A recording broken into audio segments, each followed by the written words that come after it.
Hi and welcome. I'm going to talk today about monuments, lands and stone circles, sacred sites and anything like that. Now this is energy, and now that more people are coming online spiritually and psychically, there's us in this swirling mass of people that are in the cosmic consciousness, the collective consciousness now.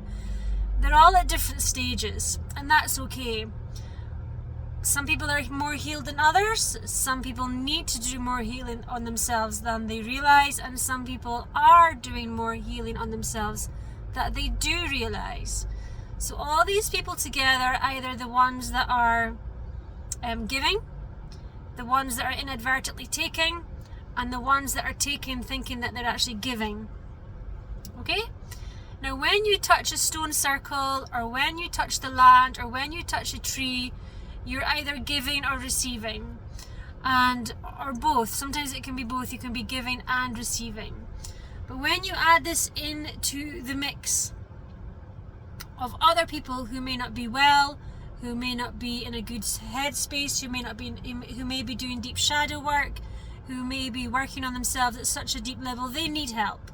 And they're drawing on these energies, they're drawing on these stone circles, and they're pulling from the trees, and they're bathing in the rivers to gain healing. And that's fine, of course it is.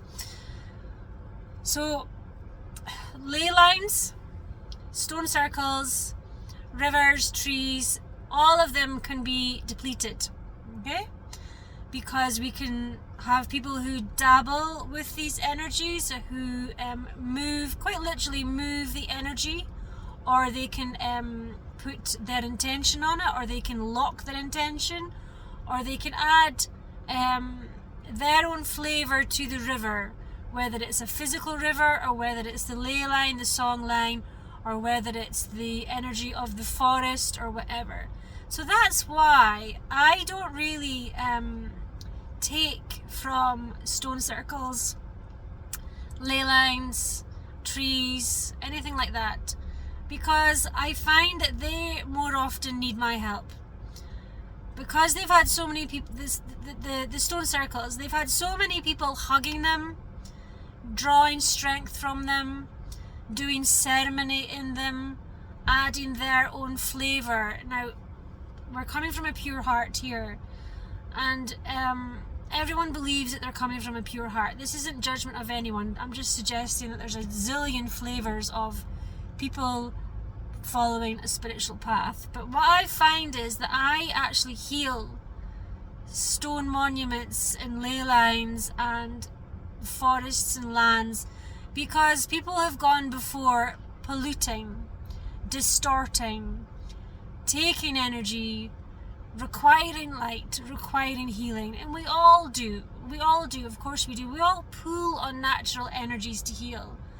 But when we are coming from an impure place, or a distortion of the heart, or a selfish, greedy, egoic state, then that adds in a distortion. Or if people are trying to impose their will on others through ceremony and spell work, then that actually adds in potent energy to the mix. So I'll give you a few examples.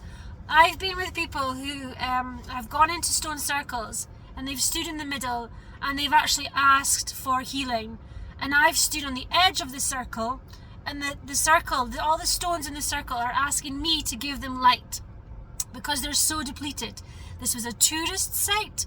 This was a well-recognised site in Scotland, and people were, the stones were saying, help me, and they were pulling light from me to energize them, and then the light was being taken from the people in the middle, or holding them or touching them to help them heal.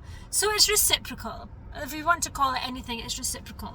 My point is to be aware that everything needs re-energizing, everything needs filling up, everything needs topping up now and again. Another example is in Australia, where I am just now.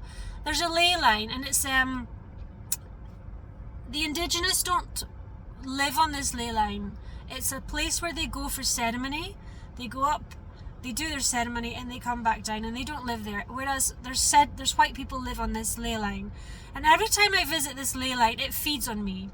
It needs light because there's so many distortions of the powerful energy which the indigenous knew of or know of, that's been tapped into by settlers, regardless of who they are.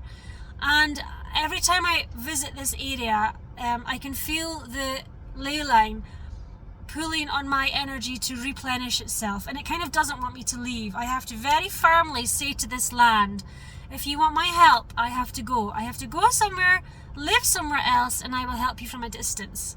And that's the same with everything, okay?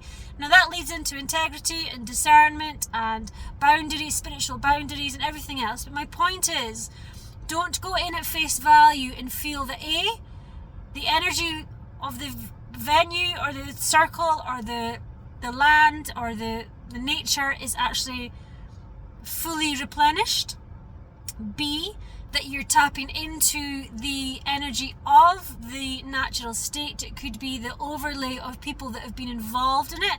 So for example, people were adding into this ley line and distorting it, and it was trying to get back to its own energy. Or the one like I mentioned, the stone circle. The circle was taking energy from me back in, and then it was passing it on to the people because it's just the light, you know. So that's your second one. And the third one is it could have actually moved. There is another stone circle where the energy was actually lifted and moved out of the stone circle. The power of the stone circle was moved so that people could benefit from it without going into the sacred space. Okay, so when they went to the stone circle, the true energy wasn't actually there anymore. So this really does require your own gut instincts rather than giving your power away to anything that you think may have more sacred energy than you. You are just as sacred as anything else in the entire universe. You are in the form of a human, okay? You're a multidimensional being. And trust your instincts, trust your discernment, listen to your gut, listen to your heart, and cleanse your energy, cleanse your heart, and make sure that you're coming from the right place. So like I said, when I watched my friend sitting in the middle of this stone circle, and I could feel the pool as the stones replenished, we were all in a different state. So I was in a different state than the other person, and the stones were in a different state from me. Okay, so remember that to hold your sovereignty, to cleanse your energy, to trust your instincts. And as I said, there's more and more people opening up into the spiritual realms, and you have no idea of the I call it spiritual gunk. I've been doing this a long time. I've been doing this like 20-30 years, and I ran a healing center since 2014. I had lots and lots of clients, and it's gunk. I just call it gunk, spiritual gunk. You don't know where it's come from. You don't know how long they've had it, if it's this life, if it's past life, if they've inherited it, if it's a soul contract, if it's demonic, if it's entities, if it's attachments. It's gunk, okay? We don't need to know what it is. We just need to know that it's not who they truly are. And it's in them, or they could be passing it into that line. I have made a video about the red sock that goes into the white, which is the collective consciousness. So this red sock can do more damage in a whole load of whitewashing or white consciousness than anything else. It turns everything pink. Okay, we all know the red sock in the laundry machine. So that's what I'm asking you to do. That's what I'm suggesting to you, and that's what I'm offering to you from my knowledge, is work on your sovereignty, work on your energy, and trust your instincts, because you'll always be right. Okay, I hope that helps. Lots of love. Bye-bye.